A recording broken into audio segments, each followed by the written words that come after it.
इस वीडियो में हम लोग सोरायसिस की एक बिल्कुल ही नई दवाई सेकुकिनुमाब के बारे में बात करेंगे। तो सोरायसिस एक कॉम्प्लेक्स डिजीज है और लोग कई बार लोगों को परेशान करके रख देती है। हालांकि इसके लिए बहुत सारी दवाइयां मौजूद हैं, लेकिन कोई भी दवाई इसका परमानेंट क्योर नहीं करती है। तो इस वजह से डॉक्टर्स और साइंटिस्ट को नई नई दवाइयों का रिसर्च का हमेशा से रिसर्च जारी है और वो प्रयासरत हैं कि इसकी नई नई दवाइयां निकाल सकें।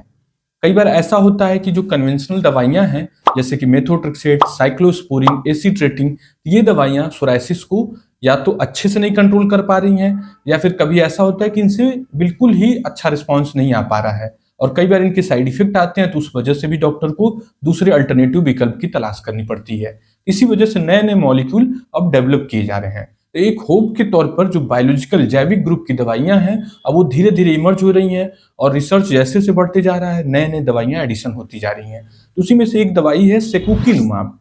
ये जो दवाई है, ये इंटरल्यूकिन 17, जो हमारी बॉडी में इंटरल्यूकिन होता है 17, उसको ब्लॉक करती है और उसकी वजह से ये फायदा पहुंचाती है। तो ये सोरायसिस के कई सारे वैरायटीज में, जैसे कि सोरायसिस जो प्लाक सोरायसिस है, इसके अलावा पामोप्लांटर सोरायसिस जो हथेली और तलवे में सोरायसिस होती है, पस वाली जो सोरायसिस होती है, सोराइटिक आर्थराइटिस, उसमें ये इंडिकेटेड है। कुछ और भी आर्थराइटिस से संबंधित बीमारियां होती हैं, जैसे एंकोलाइजिंग स्पॉन्डिलाइटिस, नॉन एक्सियल स्पॉन्डाइलो आर्थराइटिस। इस तरह के आर्थराइटिस में भी ये दवाई डॉक्टरों के द्वारा इस्तेमाल की जाती है। ऑफ लेवल यूज में इसका स्किन की एक बीमारी होती है हाइड्राइडनेटिस सपोर्टिवा, जिसमें कांख में बड़े बड़े बॉयल्स हो जाते हैं, वहां पर उपयोग में लाई जाती है। कभी कभी डॉक्टर इसको गठिया वाले दर्द, रिमेटॉइड आर्थराइटिस में भी इस्तेमाल में लाते हैं। इसी तरह से मेडिटेरेनियन फीवर, एसएलई, यहाँ पर भी इसका उपयोग में लाया जाता है।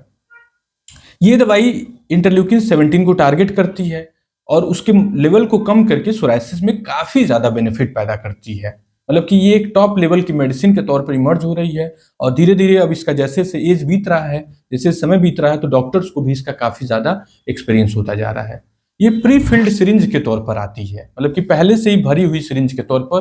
कुछ कंट्रीज में वायल के तरह से भी हैं, जिनको डाइल्यूट करना पड़ता है नॉर्मल सलाइन या डिस्टिल्ड वाटर से, लेकिन अपनी कंट्री में easy to use direct syringe के तौर पर आ रही है। पैकेट आपने खोला, सिरिंज लिया और उसको पेट का जो फैट है या फिर हाथ का जो फैट है या थाइज का जो फैट है वहां पे लगा दिया। इसकी जो डोजिंग शेड्यूल होती है वो होती है 150 मिलीग्राम से लेकर के 300 मिलीग्राम। शुरू के डोजेज जो होते हैं वीकली होते हैं, साप्ताहिक होते हैं। मतलब जैसे आज लिया तो अब मरीज एक सप्ताह के बाद इसी दवाई को दोबारा लेगा, मतलब वीकली डोज है। और बाद के डोजेज जो है, मतलब एक महीने के बाद के जो डोज है, यूजुअली मंथली है। लेकिन डॉक्टर अपने एक्सपीरियंस के आधार पे, मरीज के परचेजिंग कैपेसिटी, जो सबसे क्रिटिकल फैक्टर होता है, जो परेशान करता है डॉक्टर्स को भी, ये इतनी महंगी दवाई है कि इसको उपयोग में ला पाना बड़ा मुश्किल होता है अपने कंट्री की सेटिंग में। तब उसकी वजह से जो ओरिजिनल प्रोटोकॉल है उससे डेविएट होना पड़ता है। मतलब हफ्ते में ना दे करके 15 दिन या महीने पर फिर देना पड़ता है, पैसे को बचाने के लिए, डिपेंडिंग ऑन ये पेशेंट का क्या स्टेटस है, किस लेवल की बीमारी है, उस आधार पर।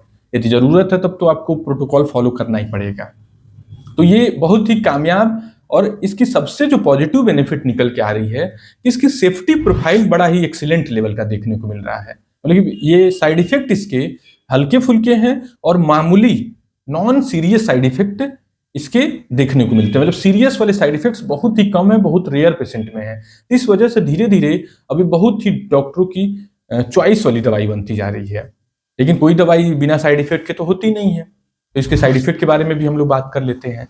तो जो नॉन सीरियस साइड इफेक्ट होते हैं, उसमें सबसे जो कॉमन देखा गया है वो अपर रेस्पिरेटरी ट्रैक्ट इन्फेक्शन का है। जैसे साइनसिस में इन्फेक्शन हो गया, साइनोसाइटिस, फेरिंग्स में इन्फेक्शन हो गया तो फेरिंजाइटिस, नाक और फेरिंग्स में हो गया तो नेजोफेरिंजाइटिस, ब्रोंकाइटिस।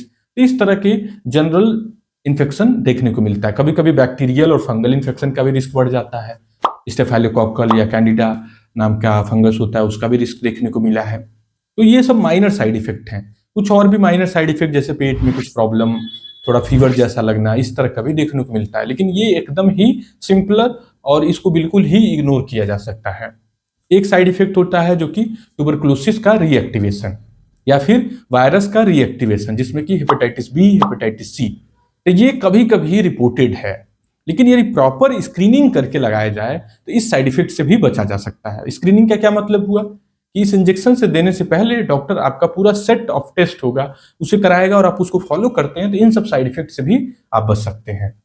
तो जैसे कि टेस्ट में क्या होगा, CBC, LFT, KFT, urine routine microscopy, मैन2 test, chest X-ray, ECG, viral marker, hepatitis B, hepatitis C, HIV, ये सब टेस्ट आपका डॉक्टर करवाएगा, जिससे कि श्योर हो सके कि आप इस इंजेक्शन को लेने लायक हैं और आपके शरीर में पहले से छुपी हुई टीबी या छुपे हुए इन्फेक्शन तो नहीं मौजूद हैं।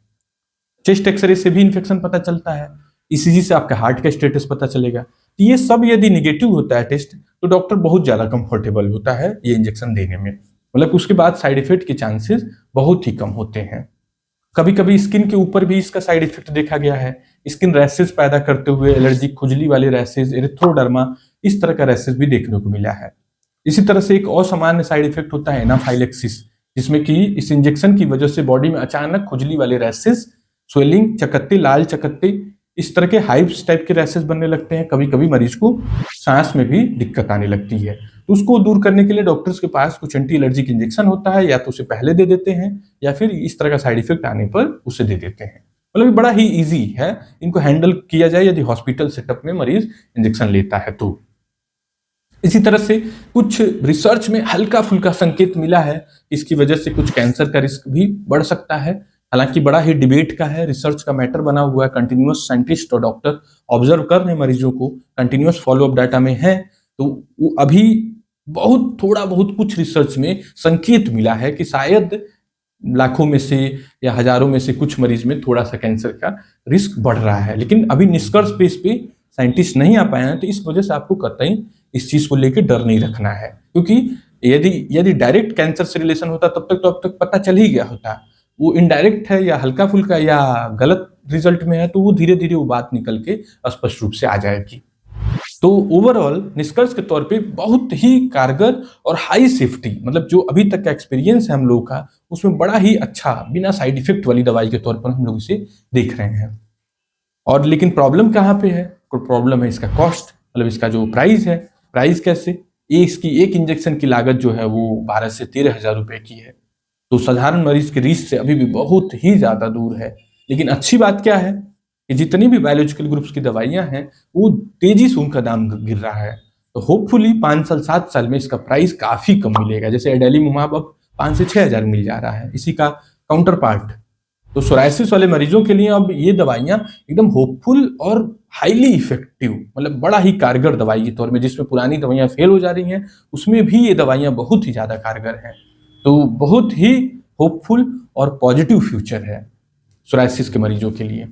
Thank you.